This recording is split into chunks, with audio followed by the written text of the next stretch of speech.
Let's have a closer look at our standard events. Now, Facebook automatically tracks standard events that it gets from your website. And when we come and look at our overview, we'll find those standard events down here. Sometimes there are standard events that you would like tracked that Facebook isn't picking up, and we have the ability to go and tell Facebook how to do that. There are two ways we can add an event to this list. The first is just to go through to this add events and use from your Pixel or use in the Conversions API. I'm just going to do it with this events tool. This is going to tell you step by step how to do it. Go through to Open Events Tool.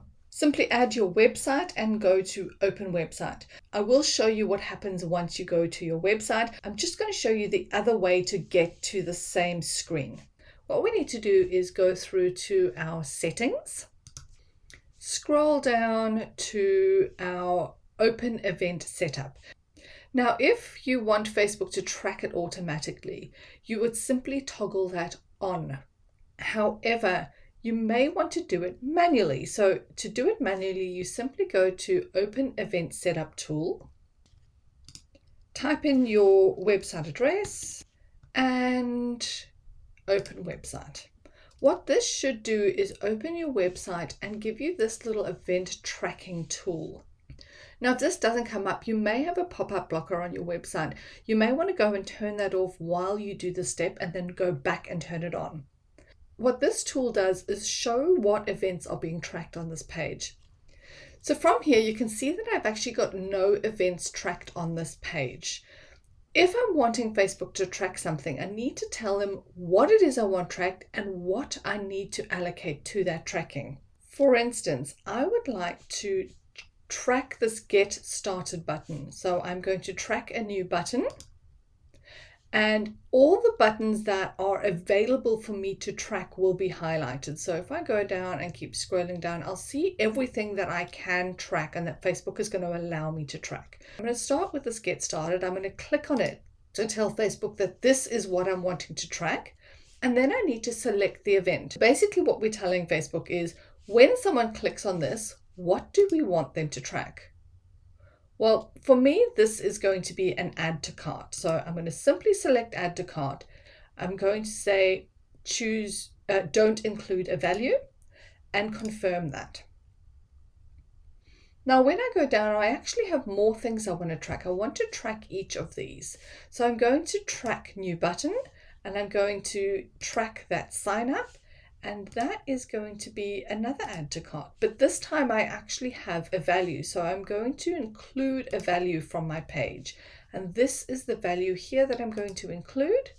It's in my currency and confirm. One of the things that I have noticed is now that I've said that I've clicked this particular one to track, it's tracked all of these. However, I did add the value to the one that I was tracking. So I need to make sure that when I'm tracking each of these, you can see here my value is 500, which is there.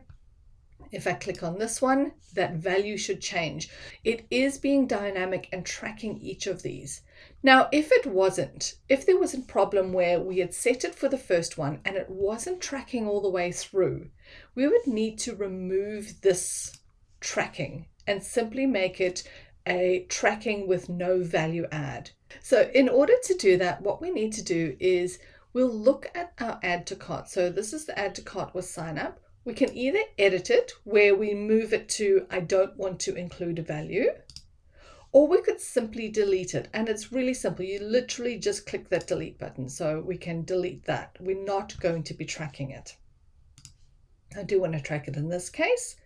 Now there's nothing else. So if I said track a new button, I can track social media agencies, not really what I want.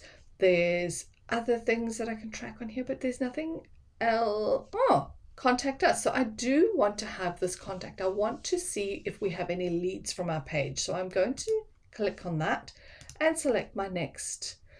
I'm going to not call this a lead. I'm going to call this contact, because I want to tell the difference between a lead that is coming through my lead form and someone who is calling me. So This one here I'm going to call a lead, and the other was a contact. Now, what happens if I wanted to track an entire page, not just elements within the page? I can actually track an entire URL. You would need to go onto the page that you're wanting to track and literally click on track a URL, add your URL in there. Normally we'll do the one that you are physically on at the time, and say what it is that you're wanting to track. So I'm going to do a view content. There is no value on this, and confirm. When I've completed and I'm happy with everything that I am tracking, I simply go to finish setup, and it's going to show me everything that I have done. And the option to delete it straight away if it's not something that I want to add, and then we simply go to finish. It gives us this every time. Then what we would need to do is go and test that this is actually working. So we'll go through to test events. When we are testing our events, we go and put our website back in, open the website, and go and click around. So we're going to go through there. I'm going to sign up. Every time I click on something, I want to come back and click on this test event and just make sure that the event that I have set up is actually being triggered when I click on that button or go onto that page. Now, something I want to warn you about. You can see here I have partner integration, I have event setup tool. Now, this event setup tool is what I have manually put in. Partner integration is what Facebook and your Pixel or your Conversions API are passing to each other. Now, what I want to point out is this add to cart as well as this add to cart. Now, these were both triggered on the same click. One of these was from the manual event setup tool, the one that we manually created, and the other was from the partner integration. We don't want to have this being tracked twice because this is going to cause issues with our optimizing and with our data. If you come in and you click on something and you notice that it is already been tracked with the partner integration, I'd strongly recommend you go in and you delete that event that you set up.